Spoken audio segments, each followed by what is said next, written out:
ATL weapon got the Falcons fine. Hawks soar high, never see them dying. Braves been brave, out the park swinging. Touchdown glories, stadiums ringing. Peach State pride, gold medallion glowing. Frozen swish, ice tray showing. Ring within reach, brace for blast.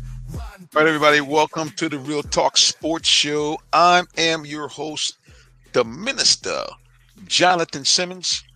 We're about to get this thing started here. Lots of, once again, breaking news here in the ATL as Atlanta Sports now is going to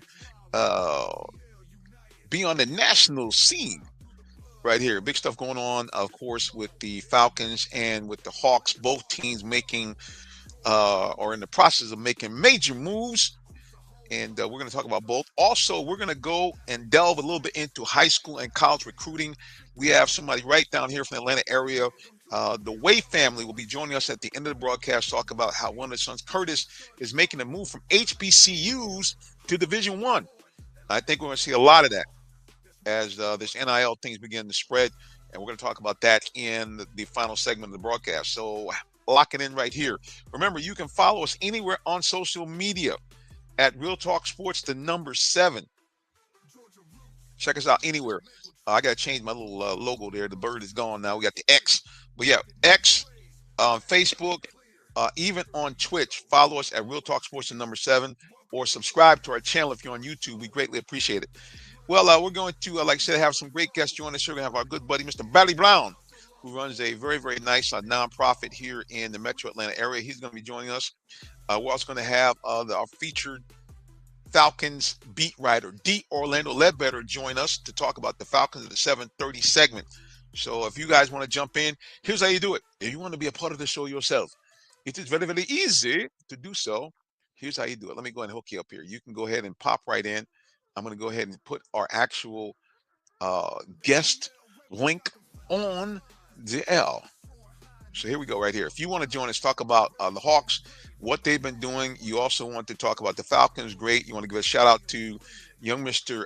Curtis Way as he makes his move from an HBCU right here in Atlanta, Clark Atlanta University, to the Akron Zips. Please join us. There's the link. Copy it, paste it into your phone or into your laptop, and join the Real Talk Sports Show. We'd appreciate it. All right, guys, we'll do this while we're waiting for Mr. Barry Brown. I'm going to take a quick little break. I just want to let you know that our show, our title sponsor for our show is my employer during my daytime hours, Allen Vigil Ford and Lincoln. Let's hear a little bit from them, and we'll be back with more of the Real Talk Sports Show coming up. Looking for a vehicle? Come to Allen Vigil Ford Lincoln in Morrow, Georgia. We're a family-owned dealership that's been serving the Atlanta area for over 40 years, offering an unbeatable selection of new Fords, Lincolns, and pre-owned vehicles. Enjoy our exceptional customer service and great financing options tailored just for you. Visit us at 6790 Mount Zion Boulevard in Morrow, Georgia, located just 20 minutes from downtown Atlanta. Call us at 678-364-3979 or visit online at allenvigilford.net. Francisco, congratulations on getting a new truck from us here at Allen Vigil Ford. How did you like the experience this time? Thank you, Jonathan. All good. All perfect. Thank you. Hey guys, so just remember, if you're looking to buy a vehicle for yourself, for your company, you actually can see me, Jonathan Simmons. Check me out. You can hit me up on my office phone, 678-364-3979. We'd love to assist you. And there it is on the screen right now, 678-364-3979. You can give me a call at Allen Vigil Ford and Lincoln, and we'd love to help you out if you need a vehicle for yourself or for your familia. Well, we're going to talk a little bit about the Hawks. I can tell you, man, I mean, here's the thing. As you know, there was a big trade where Trae Young is the guy who had kind of electrified Atlanta fans over the last 7 years. He gone. Yeah, Trae Young has left the building. He is now a part of the Washington Wizards. That's right. Trae was traded to the Wizards for C.J. McCollum. Let me see if I can get the other one as well, because it was a 2-player deal on that. Let's look at it right here. Yes, Trae Young was traded C.J. McCollum. And the Hawks also got back Corey Kispert And ironically, it's really funny because Kispert was kind of the last piece of that puzzle. The Hawks kind of held out for him. They wanted the younger player to kind of jump on in there. And so again, they have Corey Kispert and CJ McCollum now are a part of the Atlanta Hawks family. And Trae Young, a guy who really was electric here in his years, especially his first 3 years in Atlanta, is gone after bringing the Hawks to the Eastern Division Finals in 2021. But really, to be very honest, since then, really hasn't been, I think, the same guy. So he is gone. Well, I'll tell you, we're going to have someone join us here, and he's going to talk to us a little bit. He is a great guy in terms of both on and off the court. He has a wonderful nonprofit. He wrote a book a few years back called The Student Athlete Playbook. He gives a lot of his time here locally in the Metro Atlanta area and beyond to young people. I'm talking about my friend, Mr. Barry Brown, is now in the building. Mr. Brown, what's going on, sir? Everything is good, sir. How you doing today? Man, I just thank the Lord, bro. We're still here. It's funny because, I have a birthday coming up very soon on Thursday. And I have found that them numbers are getting awful big, bro. Golly. I mean, Yes, sir. I mean, they're getting really big. But at the end of the day, I have to say this to myself. I got to really kind of keep it real. The realities are I got to thank the Lord that, I'm still seaworthy. I'm able to be out and about the cabin. You know what I mean? So at the end of the day, Yes, sir. hey, and of course, the other alternative would be not to be here at all. That's an Or some kind of alternative. disrepair. Right. Or Yeah. some kind of disrepair where you really handle your business right. So, I mean, I thank the Lord that he has allowed me to be here, man. But it really was funny when I actually went, my daughter's consistent, insistent dad, you reach this age where you can reap the benefits. I found myself step by step, slowly walking to the senior center to get signed up for the benefits. Right. Hey, man, it's real deal. Holyfield out here, man. Everybody grows. Everybody grows. Right. So, yes, Right. sir. But at the end of the day, good news. What really enticed me, what put me over the top, they said, well, sir, if you join up here first I went to a rec center. I try to keep it on the low key, went to a rec center because, any age you can go in there. And the guy Right. said, oh, you a resident? I said, yeah. He said, you a senior? Let me see your ID. I felt good about that. And he said, all right, sir, $5 a year. I was like, oh, for real? Yeah, man, I get it's like LA Fitness. They got the pool, got weight room, everything. I said, oh, okay. Then the guy said, but like the old commercial, the Ginzu knife. But wait, there's more. He said, what I would suggest, sir, is you go over to the senior center. I said, he said, if you go there, he said you can pay $12 and have access to all of our centers and the senior living center. So I Wow. went over there. Listen, check this out. So now the location, as you know, Barry, is only about 2 miles away from the rec center. The guy Right. says, sir, you want to put it into your phone? I was like, okay, you're going to do it like that? But I said, okay, go ahead, young man, go ahead. Dude, it took him more time to put the address in my phone than me going over there, okay? But when I get there, I see a guy I used to go to church with, and he said, oh, you still working? I said, hey, so good news, man. That's what we got. He said, $12, give the whole situation. And he said, and here at the senior center, he said, we Mhm. serve breakfast. Wow. I said, oh, really? I said, right. He said, breakfast is $3. Wow. I said, $3. Then he said, we also serve lunch catered by Piccadilly. He said, you get a meat and two sides. Wait a minute, a meat and two sides for $5. Dude, all that ego and vanity left. I was like, okay, well, I shut up now. I forgot all about that age thing. I said, let me sign up. Let me quit Let me sign up. Bump. Hey, bump that. Right. I don't care. You call me OG, old man, senior Exactly. citizen. I don't care what you call me. I'm gonna eat right, bro. On the cheap. $3. Wow. Congrats. Hey, $5. man. That's huge, man. That's huge, Jonathan. But watch this. Not only do you deserve all of that, you have earned all of that. Earned. So There it is. yes, sir. It's a blessing, Let's sir. do So it, I'm man. excited that we have reached that age. Wait a minute. Let's talk a little bit about the Hawks. As we know, Trae Young is no longer an Atlanta Hawk. He is now a Washington Wizard. Your thoughts on that trade there with Trae Young going to the Washington Wizards for CJ McCollum and Corey Kispert? And the funny thing is they kind of held out for Kispert, which is interesting. I'm not sure what that's all about, but they held out for him. Well, here's the bottom line, Jonathan. You've heard me say this before, and the people that know me, they know, yes, I'm an Atlanta Hawks fan. I'm an Atlanta Falcons fan. I'm an Atlanta Thrashers fan. Every sports team in Atlanta, I'm a fan of. I have jerseys of, and I have a Trae Young jersey. However, I have that signature Martin Luther King MLK Day jersey, as a matter of fact, of Trae Young. However, I was ready for him to be moved, and here's why. He's been here enough time for us to attempt to build a team around him. That failed. Then, like you mentioned before, he took us to the Eastern Conference Finals, and I do believe wholeheartedly, if he did not get hurt, we were going to win that series. I do believe that. And then, after that run to the Eastern Conference Finals, he came back and made a statement that burns in my spirit to this day. He said, the regular season is boring.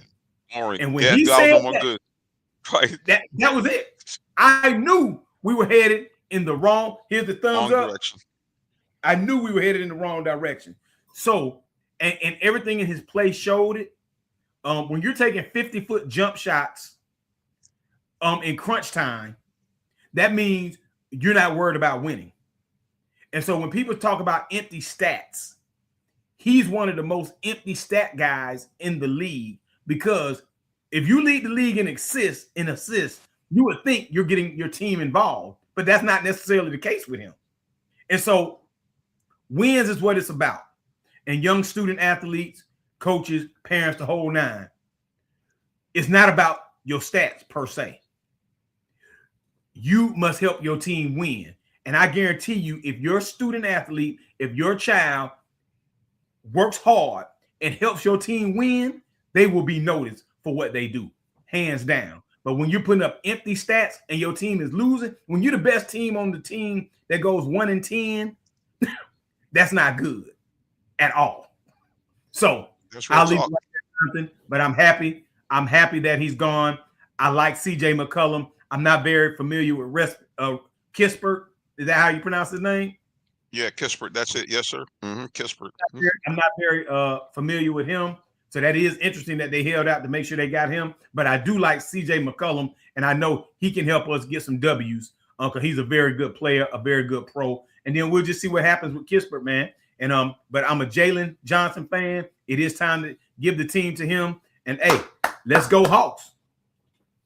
I mean, at the end of the day, this is a situation. This is the. I'll give you what is said about Kispert. Basically, I'm reading this. The AI thing. He's a valuable NBA role player, known primarily as an efficient three-point shooter and a decent offensive contributor. He's not a superstar, but he's dependable, scoring around the rim.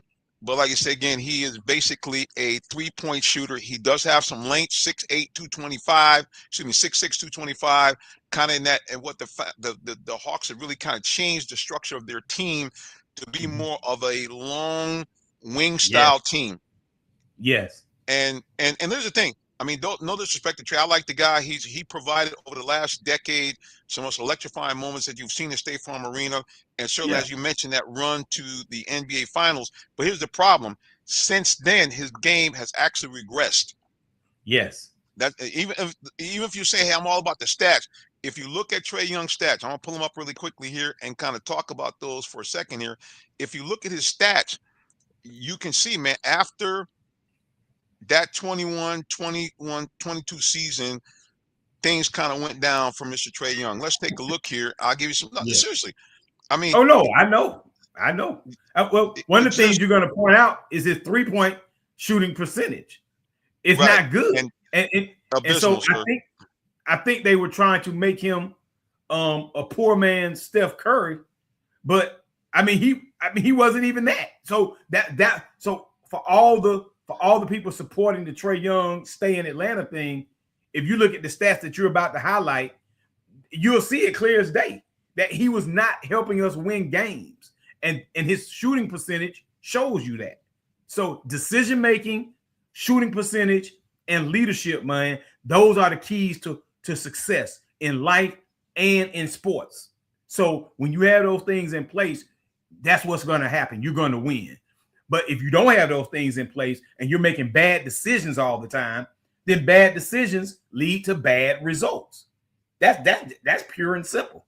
So yes, sir. I digress, Jonathan, but I want to listen to more of these stats that you're about to pull up. Yes, and then if you look at these stats, okay, and take a look at them here.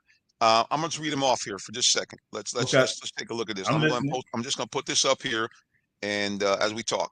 All right, Trae Young, his electrifying year in 2021, 2022. His stats were, the guy was an all-star. Actually, let's go back here to his second season. That's when he kind of burst on the scene. He averaged 29.6 points a game and 9.3 assists. He shot 36% from three, good, 86% from the line. Next year, 2021, his three-point shooting went down a bit, but he still averaged 25 points a game, and his assists went up a tick, 9.4 assists a game, and he was just under 90% shooting from the free throw line, 88.6. But here's the monster year, 2021, 2022. He was not injured at all, played in 76 to 82 games, and he was must-see TV.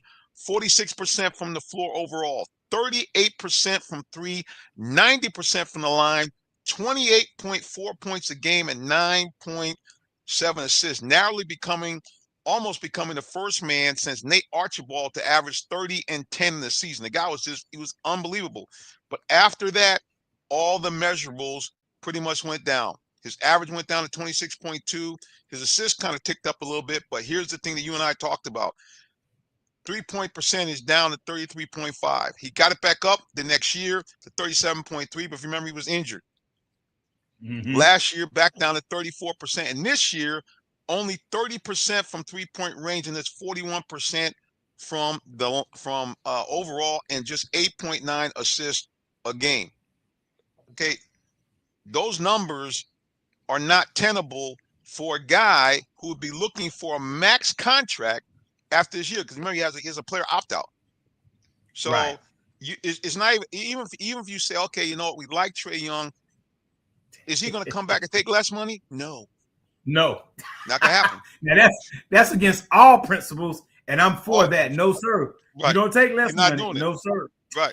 So at the end of the day, he had to be traded. Now I heard what's his name, Paul Pierce talking about all you could get from was that. Once again, just like John Collins, the Hawks probably waited a year too long, or 2 years too long, to try to trade him to get some real, an all-star player type player back. Yeah. I agree with you. No, I mean that's exactly what happened. I mean, people have been calling for Trae Young to go. The people that understood those numbers that you just talked about, right, were saying this 3 seasons ago, and I was one of them. I agreed with them because if you watch the games, and Jonathan, I want you to speak to this, because I remember watching Magic Johnson. Like Magic Johnson, like my favorite player of all time, right?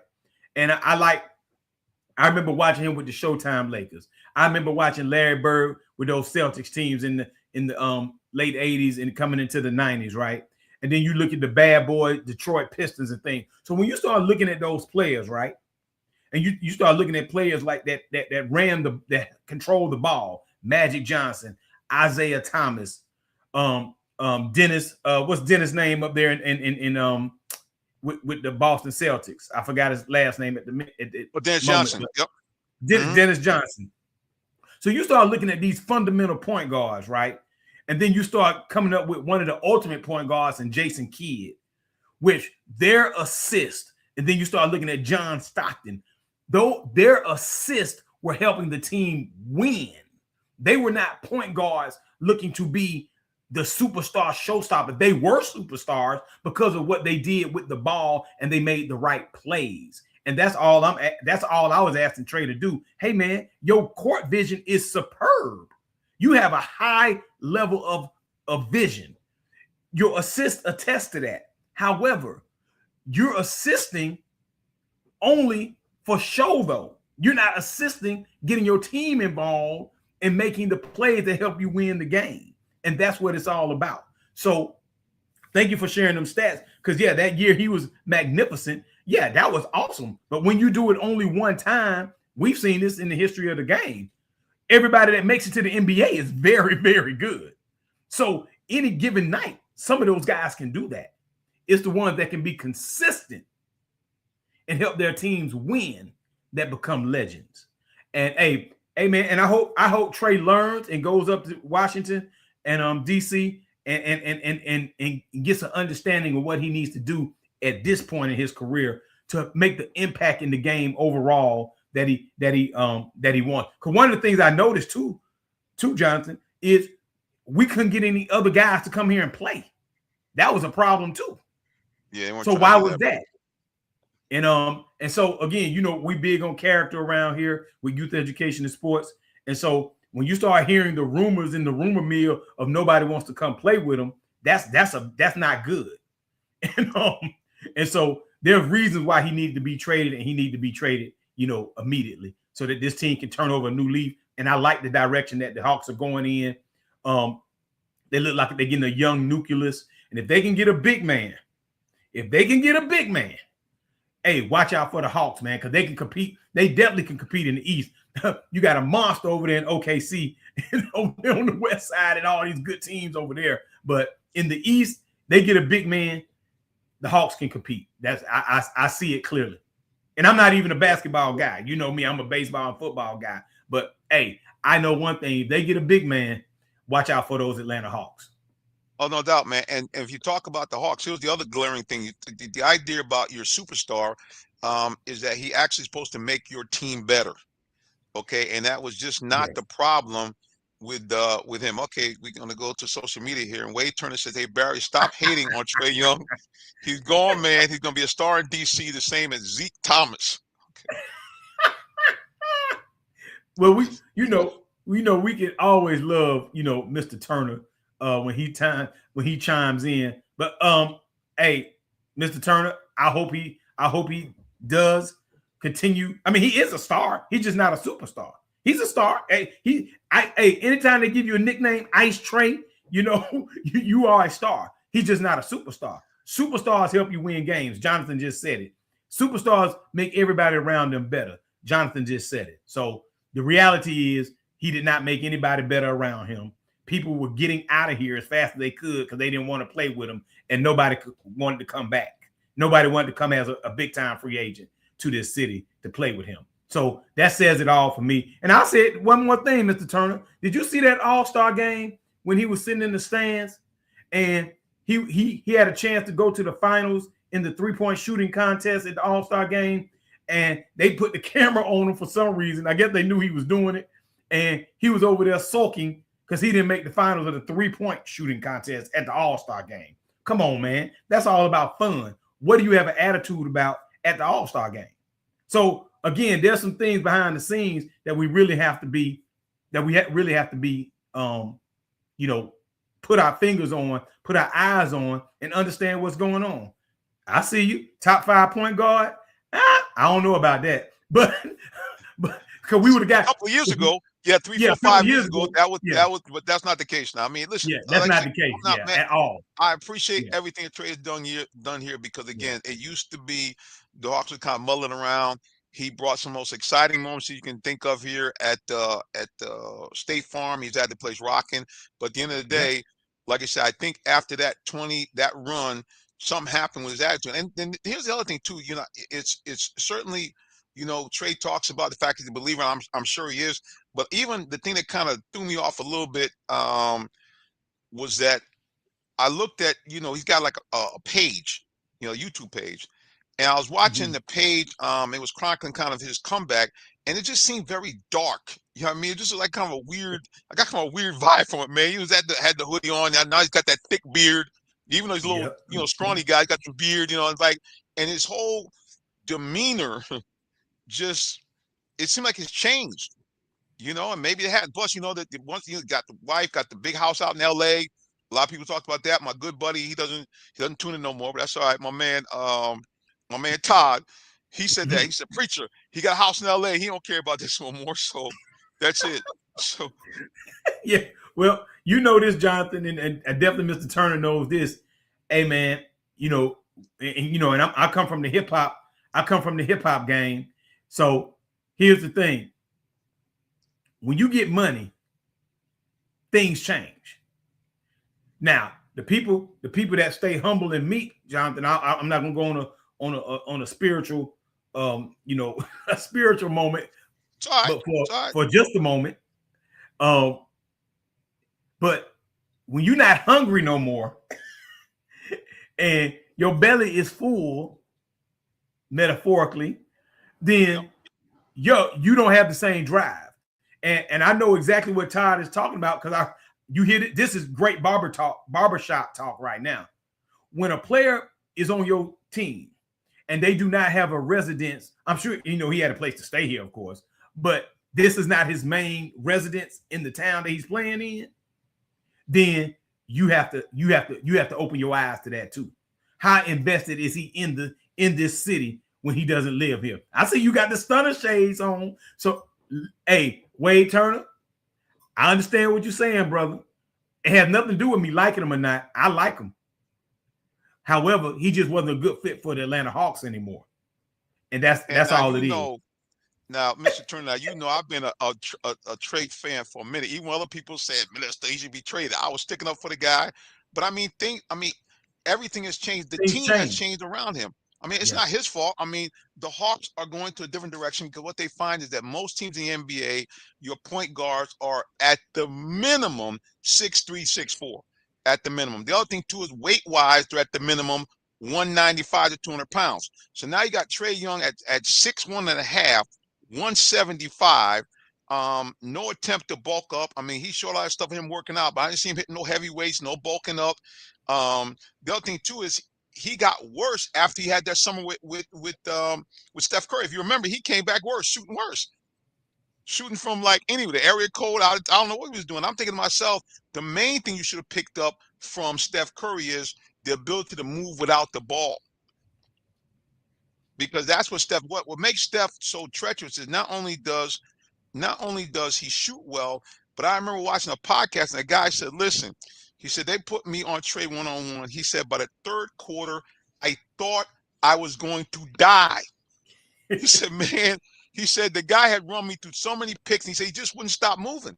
And that's what John Stockton would do back in the day. The same thing. You would be exhausted because they kept you running through picks, through screens. And the thing about it is, they even mentioned how Trae was one of the better catch and shoot players. But he didn't want to do it.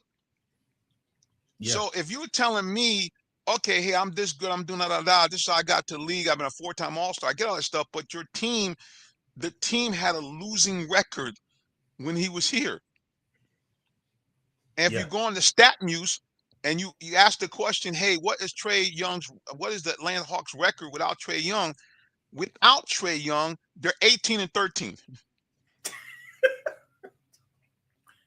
And the reason why he got traded immediately is that when he came back, the Hawks were they were 2-6. They lost the first 6 straight games when he came back. That was it. That was the end. Yeah, that was the end. That was it.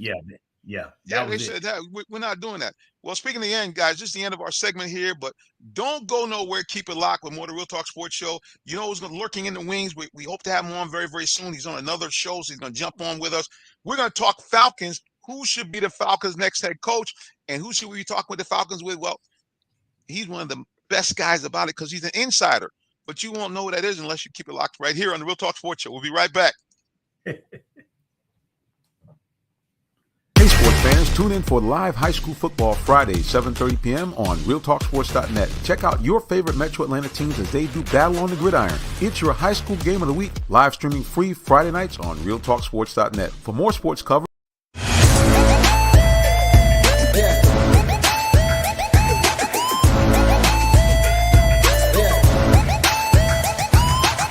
This is OJ Howard with Real Talk Sports. What's up, guys? This is Tim Tebow. You're listening to Real Talk Sports. This is Charles Woodson. Let me grab the mic. You ready? This is Charles Woodson with Real Talk Sports. Hey, it's your boy JB Smooth with Real Talk Sports. All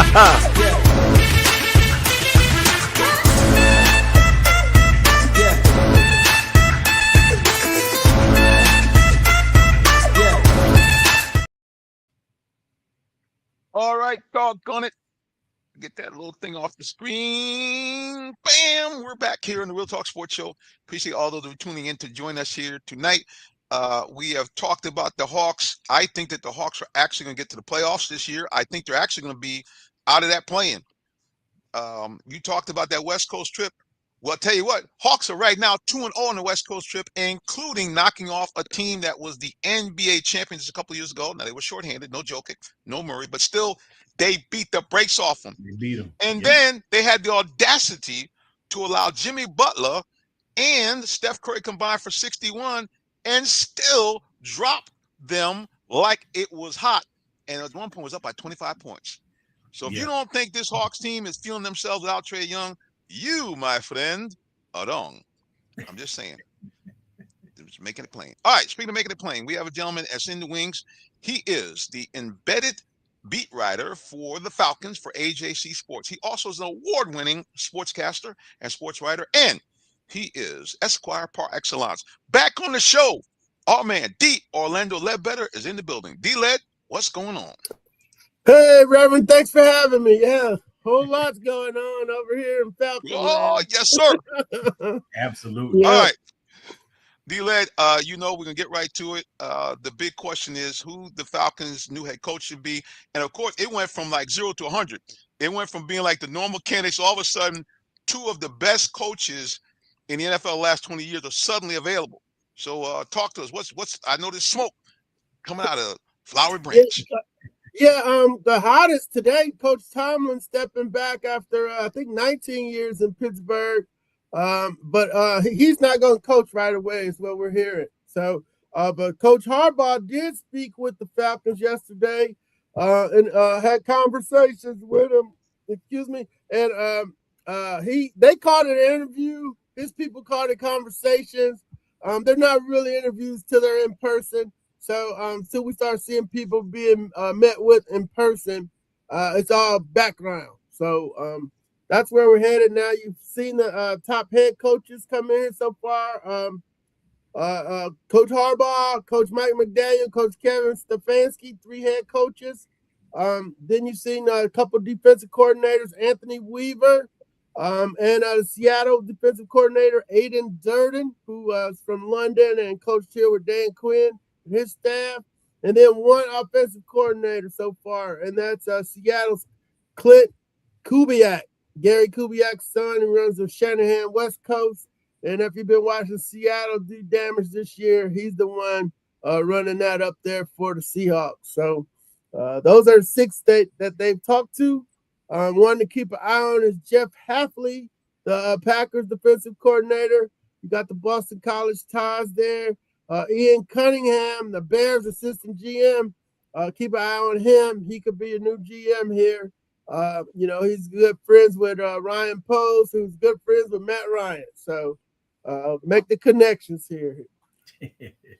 Yeah, there was some talk about running back. They were talking about the Packers got a little skippy with Matt LaFleur. They might bring him in and just bring the old Dan Quinn, group back in there. Yeah, no, but see, I knew that Matt and Matt, they're really, they were clashing. so I didn't think that, that was going to be, maybe they could have kissed and made up, but Matt LaFleur and Matt Ryan wasn't going to work. Back in the day, yeah, so that wasn't going to happen, but he's supposed to be staying in Green Bay and, good for him. I know he doesn't like me through the coaching ranks because when he was here, Shanahan left and we were like, he hadn't caught any plays yet. We didn't think he would be the right candidate. So I must have wrote that because it got on his bad side. He wouldn't even talk to me at one of the owners' meetings. I tried to shake his hand and make up with the guy, but he just looked at me like he was looking right through me, like I wasn't even there. So yeah, you were hitting with some shade, my friend. Yeah, some shade. Good love on here for that guy. So hopefully it's not him or his brother. There you go. So, and see, I'm gonna tell you something, D-Led. That really enlightened me because I wondered you know, why that they would bring in technically outside guy to run a previous coordinator's scheme when you had all these underlings here. So see, you always got to know what's going on behind the scenes. There was some friction, baby. That's what was happening. Now, here's an interesting thing from Wade Turner. He said he wants Marcus Freeman. Any shot that Freeman would leave Notre Dame to come to Atlanta? There's been some buzz about his name, but I think people Notre Dame laid out the red carpet for him. I don't think he's coming to the pro game right now, but that would be a coup. But the college guys coming to the pros never work. So I don't, that wouldn't be a good move. I would point out the record of guys coming from college to the pros, starting with Nick Saban, going all the way back to Lou Holtz. It hasn't worked. The only guy I worked with was Jimmy Johnson. Right. And speaking of that, were you at the press conference where Matt, mentioned Kirby, and all of a sudden I turn on 680 and 92.9 talk about the Falcons are trying to get Kirby? It seemed pretty harmless what he talked about. Were you there, or did you get any kind of vibe that they want Kirby? Yeah, I was there, but that's all they've been waiting to do anyway. So, but he was just saying that because they were like, you don't want a defensive coach, you want an offensive coach, or what do you want? He's like, no, I want the best coach.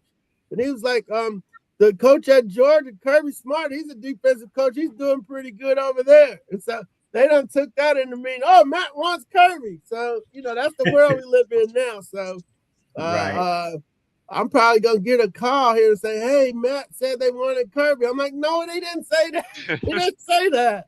So that'll be on Dog Nation or one of our, clickbait, on the clickbait sites, it'll be Falcons want Kirby. It's probably all over the internet already. It is, bro. It's been buzzing. I was on my way home. Both stations. That's all they're talking about. All right, Barry Brown, you got some questions for D-Led, sir? Yes, sir. So D-Led, first of all, Happy New Year to you, sir. Always good to see you. Yes, sir. So I like the names that you mentioned. The most intriguing name to me is Kubiak. What are your thoughts? Can you go deeper on him and what he brings to the table for the Atlanta Falcons if Matt Ryan and the Atlanta Falcons decide to go with him as our new head coach? Yeah, he runs the Shanahan system. He's considered a Shanahan disciple because his dad played for Shanahan. His dad, went on the coach at Houston and run that outside zone, Alex Gibbs run heavy attack with, where you have quarterbacks that can move and run off of the bootlegs and throw off of those and so forth. So, that's a problem because the quarterback they have here is a stationary quarterback. He's a drop back quarterback. So maybe it gets his new knee and he can move a little bit. But Kubiak's been the troubling thing. Why has he been in 5 different places in the last 5 years? Why is he moving so much? Can he get along with people? I understand he's not a really friendly people guy. So, the presence in the room is going to be a thing. Can he hold a press conference? Personality, quirks. I'm hearing, little stuff like that. But as far as running offense, they think he can do that part of it. So he sounds like an offensive coordinator to me. He don't sound like a head coach to me. But that's just my viewpoint. I want to know why he been jumping jobs every year. That's a good point. His dad at the beginning was a little snarky too. Gary was. He was. He surely was. He didn't really want to be a head coach. They had to push him into it, and then when he got more comfortable with time with it and stuff, and he was winning. So that with Matt Schaub, so that helped a little bit, Coach Barry. Yes, sir. I love it. Yeah, those names. Yeah. So if we don't go offense. So we don't go with an offensive minded coach because, like you said, LaFleur would have been nice, but like you said, you just dropped some T on us, so we know that might not happen. And plus, Green Bay would be crazy to let him go. So going from Kubiak to, in my opinion, John Harbaugh. How do you feel about us locking him in, a veteran coach, a Super Bowl winning coach? What are our chances, or what do you think about that pick? Yeah, I like it. But I think we need to know more because when Raheem got hired and he had 2 first-time coordinators, I was like, oh, this probably ain't gonna work. Because you can't have people in there doing the job for the first time. So I want a veteran coach, veteran play caller, and you got if you can marry that with Jeff Ulbrich, then you got the triumvirate. So I always look at those 3 spots because you don't need, you don't need somebody in here guessing on how to cover this kickoff now. You need somebody that know how to do it. You need somebody that know how to run this defense. You already got that person. And then you need somebody to, you might not need to blow up the whole offense. I mean, you got a 2,000-yard running back, 1,000-yard receiver, 800-yard tight end. Just put some power on it, And if you got to, getting short yards and stuff, have some power that you could roll out there, power package that works. And if you gotta play drop back ball, then that line's gotta change.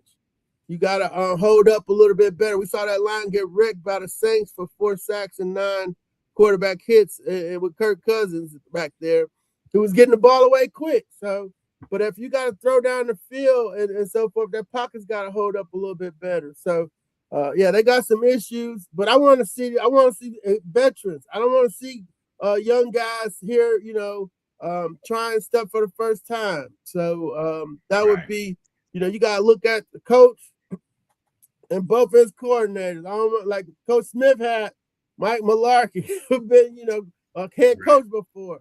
The Brian Van Gardner part didn't work, so they went out and they had to keep flipping out that DC. That they got Nolan. Then they had Cutter. They had people that knew what they were doing, and it resulted in the team going to the playoffs. So they since haven't been able to recreate that. Wow, I love it. I love it. Wait, and I see we have a comment there. So Jonathan, you want to read that, or you want me to read that? Wade Turner's saying, what about Brian Flores? Is he a possibility? Yeah, because he played a year at Boston College with Matt Ryan. But he's suing the league for discrimination, and he snitched on the owner.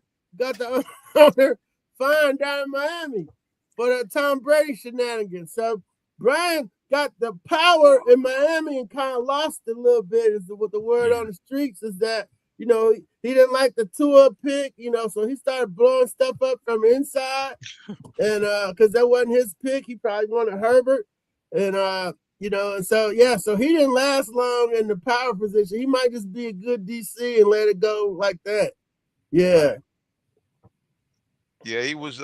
See, a lot of these guys, man, they see the Falcons are funny. It seems like they really don't want anybody that's a little snarky. They want you to be Mr. Politically correct. They want you to, be Mr. Corporate guy. They don't. And that's one of the reasons why I think to some degree they didn't want Belichick in here. Belichick was going to be like, look here, man, we're going to play football. We're going to play a certain way. And all the other guys got to go sit down somewhere. And I think that, I don't know, man. One last thing, D-Let, your thoughts about Matt Ryan. I didn't realize Matt is just, I guess, 41? I didn't realize. I thought he was a little bit older than that. What do you think about him now being president of football operations? And do you think that, because of experience going through what he went through here in Atlanta, can he really, get this team back on the right road? Yeah, I got some reservations that, you give somebody control of a $6.4 billion football operation that it's got no experience in running a football team. But then the fact that he did play for 14 years, watch a lot of film, he knows what football, he knows his football. So he's got to hire the right people that gives him the football results that they want to get. And then his job's pretty much to talk to the owner and tell him, hey, this worked out or this didn't work out, or we got to get this guy to be accountable. Everybody I talked to, Roddy, Todd McClure, Tyson Clabo, Mike Mularkey, all said that he's going to do fine in this position. This is perfect for Matt. He's organized, he's smart, he's efficient. He's got to let the other people do their jobs too. You need a GM that's got a great talent evaluator, and then you're going to need a coach that can coach. Don't let them do both. If you got a coach trying to scout the players, you need to be clearly Raheem and them need to be working on coaching and he's been working on getting that field goal cover, not scouting players. So let the scouts scout, let the coaches coach. Maybe they'll even play the players in the exhibition season, so they can get some practice. So when they get to the first game, they ain't calling timeout. Getting a delay of game penalties coming out of a timeout. Just some word for thought. Let the coaches coach. Let the GMs get the players, and tell Matt what's going on so he can chill out, Mr. Blank. Man, he done hit all the hard points. He ain't pulled no punches. He said, "Hey, zero punches." And here's the crazy thing, though, with all the stuff we're talking about, this is the thing that just how life works and how it is really a game of inches. One or two decisions the other way, we wouldn't be talking about this now. We've talked about the Falcons going to the playoffs twice. Just one or two decisions, maybe getting a real kicker in here early on, realizing, hey, I got a guy that's got the yips like a golfer. All right. Yeah. You get a kicker and all of a sudden, boom, you got that. Or if you make one or two better in-game decisions with clock management, you win a couple of games. Because this is so crazy. In both years, the Falcons win this year just one more game during the playoffs. The year before, they win just two more games during the playoffs and hosting a home game. Correct. Yeah. But that's the bar, that's the low bar that people are saying, well, the NFC South is weak. So I'm like, but you don't want to be like the Chargers when they got in the playoffs and New England just ran them off the field the other night. They surely did, bro. Yeah, and the Panthers, they took the lead, but why are they getting the prevent and let Stafford cut them up right back down the field? So they went to the playoffs and played good. They ain't had no chance of winning. You want to be, can you beat the Eagles when they were they were defending champs? They couldn't, but the 49ers beat them.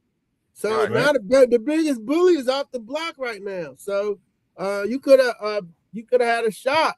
But they showed they could play with the top teams, the Rams and the Bills. The Bills were coming off a big win over New England, and then the Rams were coming off that tough loss to Seattle and had a little extra work the Thursday night game. So you might have caught them sleeping, but you delivered the haymaker and beat them. But we want to see that level of play over, zip through the South. But now can you roll with the Rams, Seahawks, and Eagles? Well, 49ers, since the Eagles took them out. And you got to play the AFC North and the NFC North next year. So you got the Bears, Packers, and Minnesota. You got Minnesota. A couple of them joints going to be on the road. They could be in Pittsburgh, Cleveland, and Green Bay next year. So can you travel? Can you get on the road and play in the cold?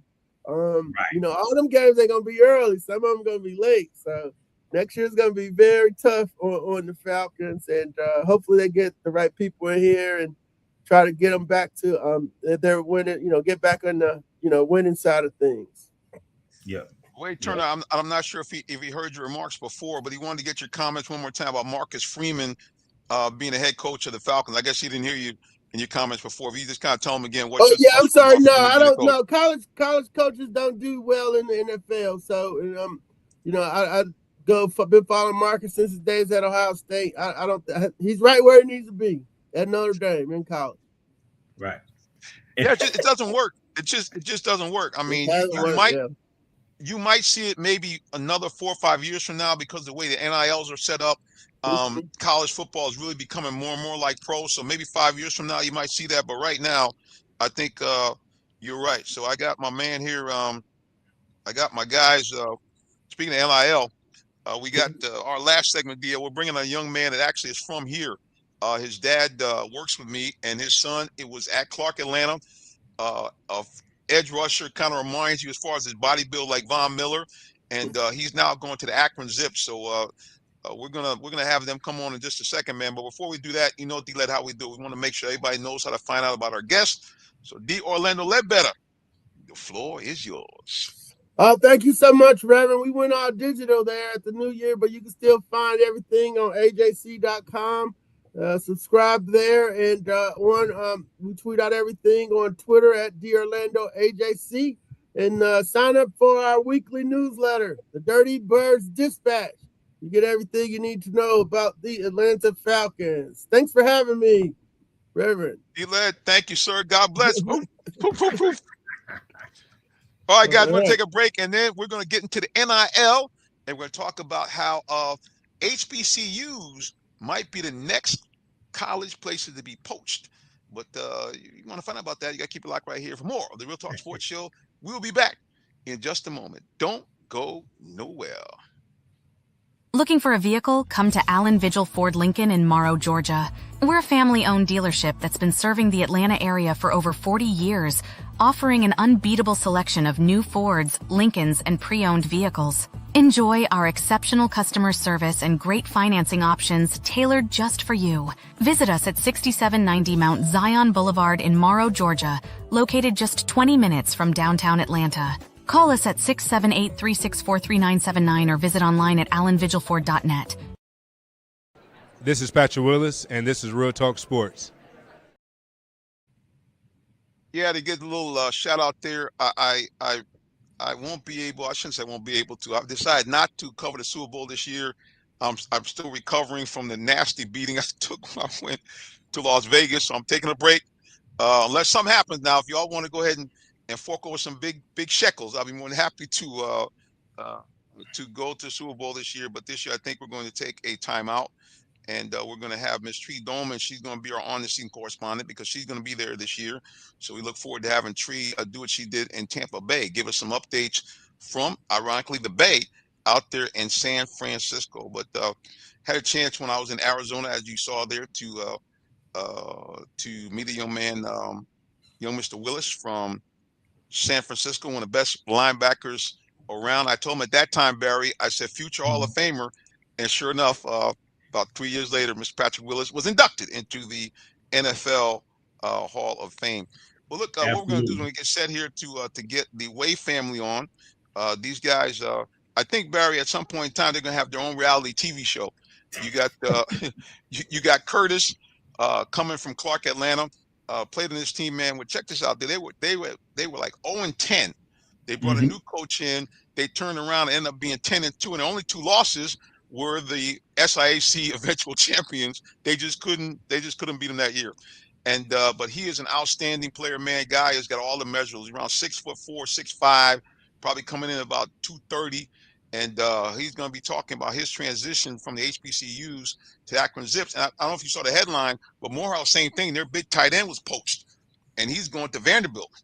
So I think that with this NIL situation we got going on, you're going to see more and more players from smaller schools do it. We have the young man, Mississippi, their quarterback. He came from a D2 school. Absolutely. And you saw, man, he lit it up. Yes, sir. So yes, sir. I think you see more of that. Now, before they come on, this has kind of been something I've thought about a lot with the HBCUs. What can really be done so they can be a bit more competitive? Because as time goes on, I think you're going to see more and more poaching, and I think it's going to be difficult for the schools to compete. Any ideas from you before we bring the Way family on to talk about their move from, like I said, HBCUs to D1? Well, you're absolutely right, Jonathan. It's absolutely happening right now, and I've been a proponent as a former collegiate athlete at the Division II level. Shout out to the Presbyterian College Blue Holes that are now a D1 program. They're going to continue to poach these smaller schools. It's inevitable because the smaller schools just do not have the budgets to pay these athletes like some of the larger schools from the Power 4 conferences. So when you start talking about a University of Georgia, Georgia Tech, Alabama, Ole Miss, and USC, and Ohio State, when they're coming in, and look at what Texas Tech is doing now, when they're coming in with these $25-30 million budgets. I mean, how do you compete with that? There's no HBCU on the planet that can compete with that. So what I would like to see, and now I'm starting to see the conversation, and I want to push this conversation directly from a youth education and sports standpoint, where we talk about financial literacy and how young people advance in this world and get to where they're destined to be. I would like to see a transfer fee, just like you see in the world of soccer, where you have to pay the team that you're taking this player from. If we can do that, then these smaller schools have a chance to survive and even thrive, because now they become true developmental teams where, hey, your freshman year, you show out at this school, you grow, you mature, you beef up, you gain weight, your skill level increases. Now another school may want to come get you to play for them. And so that's where I think the sport has to go. These schools are going to have to be compensated, because you just cannot continue to raid the cupboards of one program and think that program is going to survive. It's just not going to happen. And so what you're going to see, if they don't change it, then you're going to see schools stop playing college football. That's what you're going to end up seeing. So, I mean, crazy. Yeah, and that will be absolutely crazy. So take Presbyterian College, for instance. We went 10-2.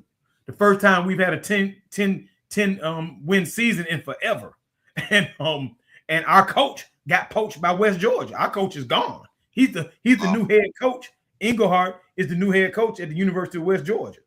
And our program, about 3-4 years ago, went to non-scholarship.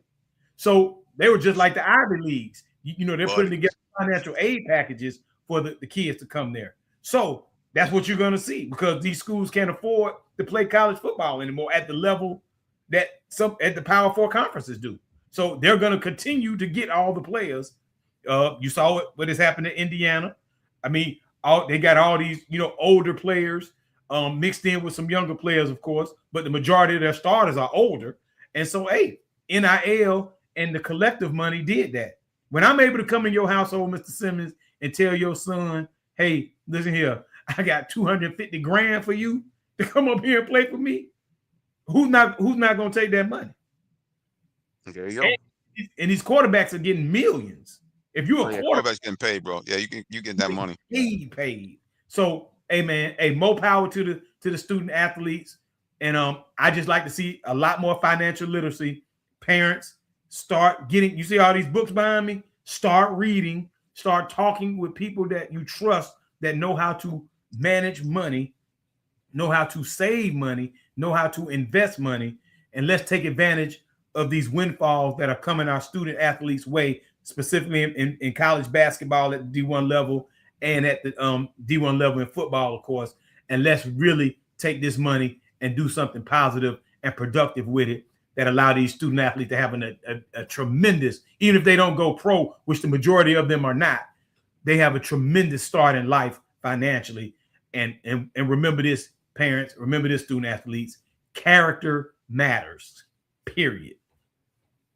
That's the truth right there. Well, speaking of that, we got that in real time here. I'm gonna pop it up on the screen here. This young man, there he is, Curtis Way, is moving from Clark Atlanta University to the Akron Zips. He's going to be a Zip now. You see, he got tired of representing, because that's how they do it out in Ohio. Yes, you see his measurables there. Capital of the world. Yes, sir. 6'4", 240 pounds. I watched him play against Clark Atlanta. I told his dad, I said, if he can just a little bit more lean, he will be a modern day edge rusher par excellence, very similar to Von Miller. So I know they're somewhere in the green room. Hopefully I can get them to pop on. I saw him just a minute ago on the screen.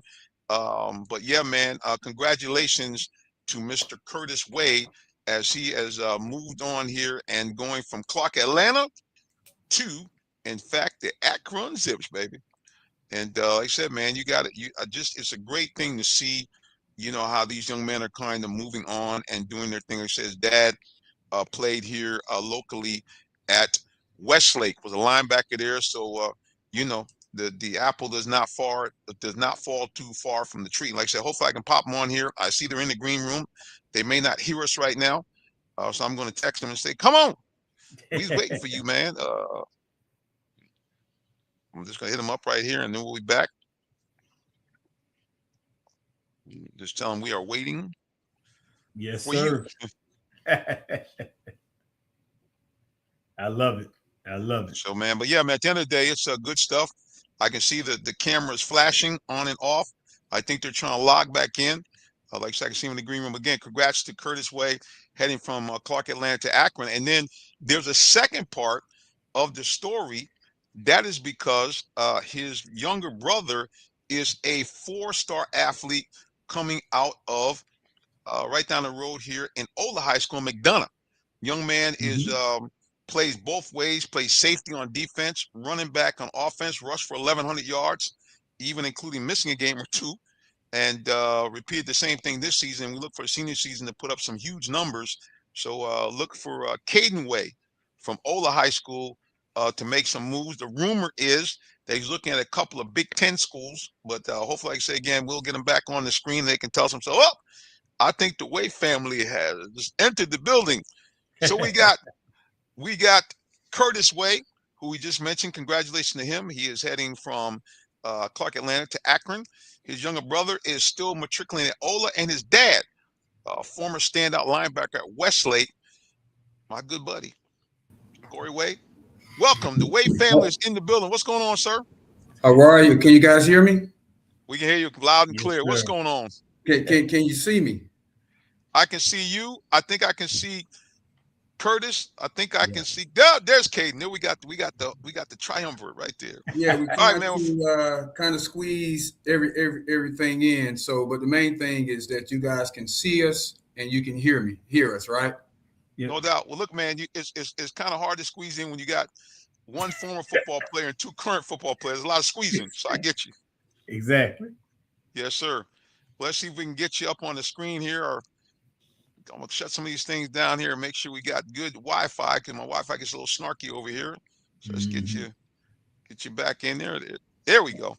All right. Well, listen, man, we're gonna let you guys take over the stage. Like I said again, congratulations to Curtis making that move, HBCU to Clark Atlanta to the Akron Zips, and of course, I know Caden guys and I have a couple of schools, and he might tell us the top favorites right now. But I'm gonna let their dad Corey take over. And hey, man, just talk to us about what's happening in the Way family household. Look, it's nonstop chaos, but it's organized chaos, right? So me and mom, we be on their behind like a back. Oh man. Yeah, man, we're getting right to it. I know we'll get right to it, but let me say this, Jonathan. Corey is doing a great job with his sons, man. He's involved. You heard him say mom and dad. So they're both there, present and active in their children's lives, and that's what it takes. You and I talk about that a lot off air as well as we do on air. So I mean, you led off the show talking about your daughter tonight. You know what I'm saying? So.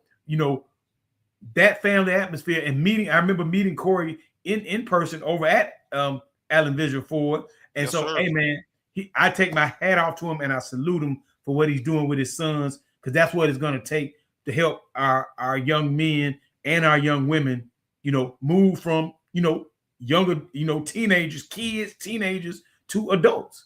And definitely with his son moving all the way up to Akron from home here in Atlanta, that's a big jump.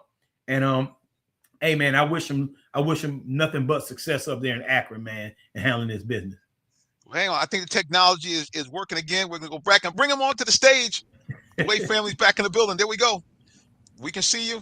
All right, yeah. So we can hear you. All right. Praise the Lord. Yeah. Sorry, we're running into some technical issues, but we're going to work through it. So, but like I said, just making sure that we're keeping their heads right, keeping them away from the distractions, and just keeping their mind focused on the big picture, which is living their dream. First, getting an education, first. And then, living your dream, doing what you want to do the rest of your life. So, but these kids work their butts off. They've been working their butts off since they were little. And I know it's going to pay off. So starting with this guy right here, King Kurt, out of Clark Atlanta. And I want to thank Clark Atlanta for giving my man an opportunity. So he's going to share with you about his experience with Clark Atlanta and, how he got to this point here. Hello, how y'all doing? Hey, doing good. I'll give a big shout out to Clark Atlanta, man. A lot of players down there can play. A lot of HBCUs are slept on. A lot of guys deserve a chance to be able to play at the next level, and I was fortunate enough to be able to get that chance. So I appreciate them for that. Been there for 3 years. First year, it's a little rough, 0-10, but decided to stick to it. next year we made it all the way to the championship. It's a big improvement. Wanted to keep riding. Junior, it didn't go how we hoped, but still able to do my thing. We had some coaching changes, and then decided, hey, I need to play at the next level. Got the opportunity. Awesome. So now, if I remember correctly, you was the only one they kept from that freshman year. And if I remember now, y'all had a new head coach that come in last year or the year before last? Year before last. Year before last. And shoot, y'all went 0-10, and the next year this coach comes in, clean the whole room. And then y'all went to the what? Championship. There's only 2 players around. There's only 2 players left that was on that original team. Wow. And let me ask you this, Curtis. Let me ask you this. What did you notice from your freshman year to the new coach that took y'all to the championship game? What was the biggest difference, or what were some of the keys to turning a 0-10 team into a conference championship caliber team? What are some of the things that you remember about that season? That they was all in, and they believed in the talent that I had and the talent that it was bringing in, and they believed the coaches previously, they weren't all the way in, and it showed. And everything starts up top, and everything that organized up top, you can't expect for everything beneath it to follow. Wow, I like it. Yeah. So the leadership, it was the leadership the leadership change, and the way they organized and led the team was the big turnaround there. Right. The belief system. I love it. Yes, and let me shout out, and I got to shout out Clark too, because my parents went to Clark, Curtis, and they met at Clark, so I wouldn't even be here if it weren't for Clark College, man. So huge shout out to Clark College, man, and I'm glad they help you develop, man, by far. And I've been up to Akron before, and did some work up there in the school systems up there, and I've got a chance to go over there to where LeBron James started his career in the youth leagues up there, the little center up there where they have all his shoes and all that stuff. Is amazing. Went by the school that he supports up there. What was your visit up there like? How did you feel when you went up there to visit Akron University in the city of Akron, Ohio? Oh man, it was great. It was a beautiful campus. Everybody's up there. They're all in. The players, the coaches, everybody seems like they have the same mindset. And so that's what I like. I felt like I'll fit right in, and I felt it was a great opportunity that I wasn't going to refuse to let that slip through my fingers. So there's something the coach said. I had a personal call with the coach. He said he wanted to coach me personally. He didn't even want to recruit any other players. He wanted me.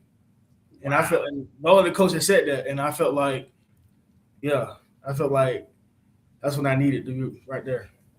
Wow. Make that decision. Mm-hmm. That's huge. That's what's up. That's beautiful. Yes, again, that was Curtis Way and the Way family. His dad, Corey, was there, and also his younger brother, Caden, was there as well. And there it is. He is moving from Clark, Atlanta, to heading to the Akron Zips. And actually, again, every now and then with live, we get some bugs in the machine. So we're going to try to get them back up here again. I think we got them back, and let's see if we can add them to the stage. And there they are. Yeah, I tell you, man, live, people don't understand, man, live is a beast. You have to rely on, you got a lot going on, man. You got your internet, you got, weather, and people just don't understand. They think, oh, yeah, you can just jump on. No, you can't. Yeah, so, because look, even ESPN, from time to time, they have problems. Anybody that when you're trying to do live transmission, it's not like, when you're doing a regular podcast where you tape it, you can go back and edit it. We be live streaming, boys. So if the camera falls off the TV, your monitor cracks up, all of a sudden headset, that's it. You're getting all of that. It's unedited. But we don't care. That's why we call it Real Talk Sports, because we in the real. All right, let's go here to the Wade family really quick. Corey, we're in the home stretch here. Just talk to us a little bit about kind of everything that's going around with your family and with Curtis moving to Akron, and then just we can give us a little peek into what's happening with young Caden, because he's still got a year left at Ola and some decisions to make himself. So, Corey, bring us into what's happening, man. Yeah, man. Like I said, still a lot of moving parts here. Tackling one thing at a time.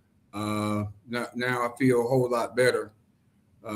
We got Curtis situated up in Akron, and I really feel good about the program. I spoke with the defensive end coach, D-line coach, and I'm drinking that zip juice, So they gave me a good feeling, because right now is besides education, it is giving my man the development that he's been yearning for, and so now that we got that going, so now we're going to pivot to Caden entering his senior year, and right now got about still 36, 37 offers, and we're trying to narrow it down. I think to maybe his top maybe 10 or whatever that he's going to touch on. But I think next week is the football banquet. We got the football banquet, coming up. Then after that is, with spring football right back at it. And I think around that time or a little later, he's going to make his announcement to the team that wanted him more than he wanted to go there, if you get what I'm saying. Because because going to all these different schools, we done went to plenty of them. I want to say from Oregon to Ohio State to Michigan State, Michigan, Florida State, Ole Miss. I can go on and on and on. And even still, we have a date on February 1st to go up to University of Indiana. And then we're still trying to squeeze in Stanford as well too, maybe. But yeah, so we're trying to wind it down and try to make the best choice. And we're not only looking at the head coach, we're looking at the program, we're looking at the system, we're looking at the safety on campus, safety with the with the players. We're looking at everything. So, but yeah, but that's my man here, Caden. So just touch on a little bit on how are you narrowing these schools down? I mean, do you got at least maybe a top 10 or something you can give us? You can give the people. Yeah, right now I have a top 12 right now. So really just working on really just narrowing down from there, just seeing who's really genuine, who's not, who wants, like my dad said, who wants me more than I want, who wants me more than I want them. Just, who's gonna help me get to the next level, and who's going to develop me, who's going to, help me get an education, get me out there in hopefully 3 years. So really it's just, like I said, I have a top 12 right now. Some list schools right now. I got Georgia Tech, Texas, Ohio State, South Carolina, Florida State, Ole Miss, Tennessee, Florida, Oregon, Indiana, Notre Dame, and Michigan. Woo! Yeah, that's the lineup right there, baby. Hey man, that's a lot. That's a lot of nice schools. And no pretenders, no amateurs in that group, sir. Yeah, they're all heavyweights. Yes, sir. Yeah. I love it. Well, let me say this, Caden. I'm good seeing you again, young man. Remember meeting you on the other call with your coach when we did Real Talks Sports during the season. So, man, congratulations on all those great schools that are recruiting you. And I love what your dad said, that hey, y'all looking at the school in its holistic value of what that school brings to the table, from the academics to safety and the whole nine. So I heard you say Georgia Tech. So I'm a Georgia Tech fan. So shout out to Georgia Tech. I'm gonna say that right now. One of our and I actually student athlete of the year from Morrow High School Christian Speakman, he just enrolled last week. So he's an early enrollee. He's there now, started classes this week. So definitely connect you all too if you decide to go on over there to Georgia Tech. And this is the question I have for you at this moment. So you're getting ready for your senior year this spring. You know, of course, you're gonna get bigger, faster, stronger as you prepare for your senior season. What else are you looking to accomplish in high school before you move on to the next level? Is there anything specifically that you're trying to accomplish at the high school level that you have not done yet? Really just, get all out of high school then as possible before I leave. Really just trying to make a great run my senior year, because we've only made, every time we get to the playoffs, we either get knocked out first or second round. So really my senior year, I want to go out with the bang, try to hopefully get all the way to the bins, win it all. Really, that's my main thing I want to accomplish before I leave high school. I love it. Yeah, what you doing what you're doing on both sides of the ball, man. Have y'all, I think y'all definitely have a chance to do that. What position are you going to still play both ways your senior year? That's still the plan right now? Yes, sir. Okay. Excellent. I love it, man. Well, hey, man, salute to you, brother. And man, of course we're going to be watching. That's for sure. This is the Wave Family Chronicles right here on the Real Talk Sports Show. You get it all from the Wave family, everything that's going on. And I know you guys are getting ready to drop your own podcast and YouTube channel. So we hope you guys come back on so you can kind of promote that. I'm not sure. I guess it's Caden, that's yours, and that's your other brother's handle on Instagram. Curtis, I don't think I have yours. I think, yeah. So Curtis, we gotta get yours next, bros. We can. Yeah, that's my oldest son that you got, Corey Jr. Okay, got you. Yeah, that's his handle. He's supposed to be sitting here too, but that's okay. Hey man, this is what happens when you have a full squad. You know what I mean? Just next man up. We can't fit them all in here. They're surely right. Look, hey Corey, yes, you sir. getting more people. You remember the movie The Five Heartbeats when that scene when they singing in the corner of that club, they on that Chitlin circuit. Y'all have to squeeze up in the corner and be in there singing together like that. You add one more way son in there. I hear you, yeah, and give him a sweet tune. I hear you. Exactly. Man, we appreciate you guys. Go ahead. Yeah, no, I'm just saying, no, it's a pleasure, man. I tell you one thing, it ain't for the weak. I know that, boy. Right. But I'm thankful, for the opportunity and that these kids, what they're embarking upon. I'm just glad that